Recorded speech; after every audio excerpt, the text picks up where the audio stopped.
Épître de Paul aux Corinthiens, chapitre 13. Quand je parlerai les langues des hommes et des anges, si je n'ai pas la charité, je suis un airain qui résonne, ou une cymbale qui retentit. Et quand j'aurai le don de prophétie, la science de tous les mystères et toute la connaissance, quand j'aurai même toute la foi jusqu'à transporter des montagnes, si je n'ai pas la charité, je ne suis rien. Et quand je distribuerai tous mes biens pour la nourriture des pauvres, quand je livrerai même mon corps pour être brûlé, si je n'ai pas la charité, cela ne me sert de rien. La charité est patiente, elle est pleine de bonté. La charité n'est point envieuse, la charité ne se vante point. Elle ne s'enfle point d'orgueil. Elle ne fait rien de malhonnête. Elle ne cherche point son intérêt. Elle ne s'irrite point. Elle ne soupçonne point le mal.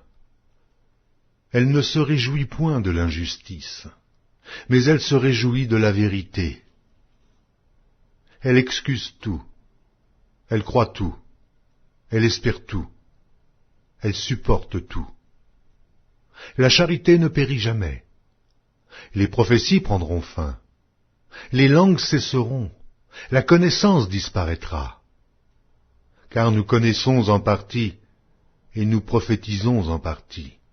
Mais quand ce qui est parfait sera venu, ce qui est partiel disparaîtra. Lorsque j'étais enfant, je parlais comme un enfant. Je pensais comme un enfant. Je raisonnais comme un enfant. Lorsque je suis devenu homme, j'ai fait disparaître ce qui était de l'enfant. Aujourd'hui, nous voyons au moyen d'un miroir, d'une manière obscure. Mais alors nous verrons face à face.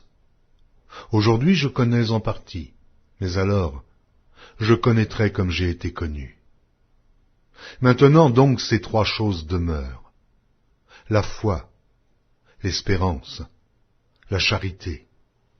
Mais la plus grande de ces choses, c'est la charité.